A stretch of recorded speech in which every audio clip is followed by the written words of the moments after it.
Hey, how y'all doing out there in the digital world? I was flipping through some of my older reels this morning and realized I never actually explained who I am and why I do what I do, I guess, and say what I say and act how I act, blah blah. And if you hear rattling in the background, it's my fountain pop. Sorry, the ice will probably be bouncing around rattling. That's all. Anyway, as you guys all know, my name's Chris, 37, got wife, kids, up until September and February, my parents were a big part of my life, like it was an everyday visit thing and all that. Anyway, I won't go clear back to my childhood and when things started processing in my life to get me to the point of when I started looking into substances to help me feel better. But about 15 is when I started really dabbling in, if that makes sense, substance abuse.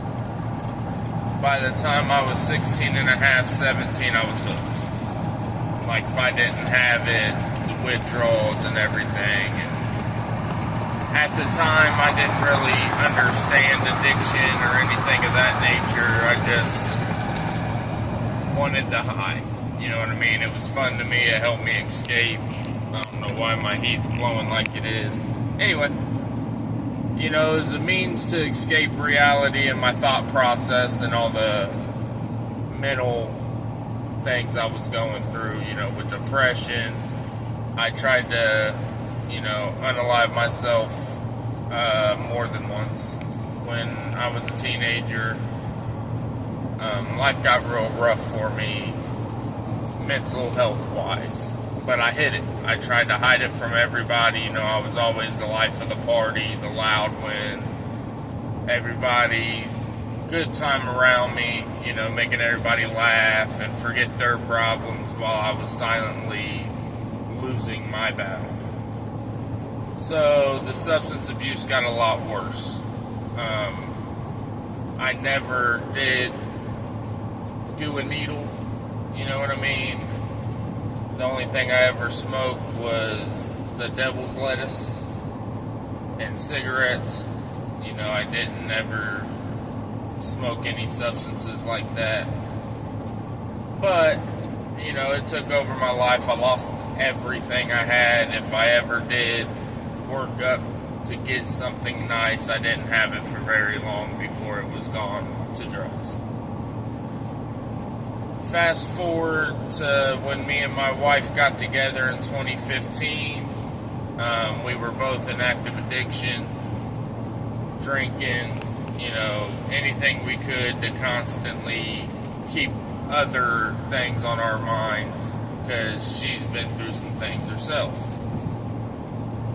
Well, probably 5, or not even 5, I'd say 3.5, 4 years into our relationship, we realized that's not where neither one of us wanted to be, and it was going to tear our relationship apart and our family apart. Well, I'm trying to drive too, sorry about the pauses in between. When we made the decision to get off of the substances, it wasn't the easiest thing. Temptation is always there. But anytime we had that urge, we always reminded ourselves of where we were versus where we was. And even to this day, 6 years, 7 years later, you still have temptations. You still have that urge, and I'll always have that urge. But with God, my family, all you guys, and the mentality of, I may not have a lot, but I do have my own home. My wife has a vehicle, I have a vehicle. My oldest son who's about to start driving has a vehicle.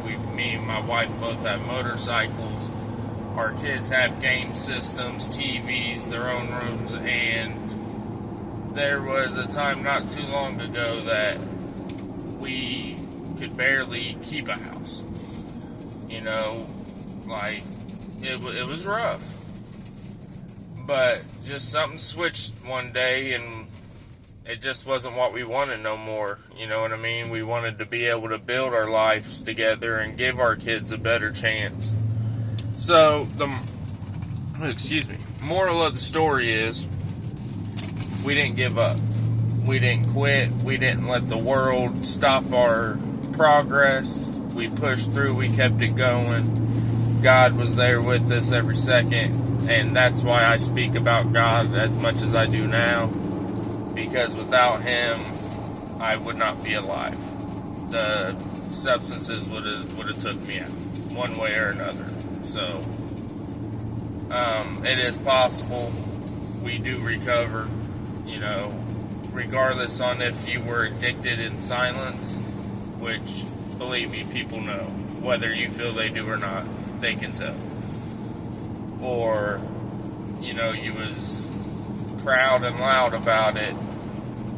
Put that same effort of chasing your drug of choice into chasing recovery, and I guarantee it'll be a whole lot easier than what you're thinking it's going to be. You know, it's not going to be a smooth road. You're going to have bumps, and it's going to be rough at times. But just keep that in the back of your mind about why you're doing it and everything you can gain from doing it, and you'll get it done. And I'm here for you. You know, I'm so happy every time I get on here and see videos about people in recovery, whether they're completely off everything, whether they smoke a little bit to help them, whether they're on substance maintenance, anything. If you're making that effort to put your life in a positive direction, I'm so freaking proud of you. Yeah, I mean, whether you think you have somebody in your corner or not, you do, I'm here. And I'm not alone in being proud of you. My wife's proud of you. You know, we're proud of you. Don't give up, keep fighting. If I can do it, y'all can do it, believe me, because I'm not very strong-willed. Anyway, sorry about the long video. I know I kind of ramble on a lot, but I just wanted to give a little backstory since I never really got too deep into it.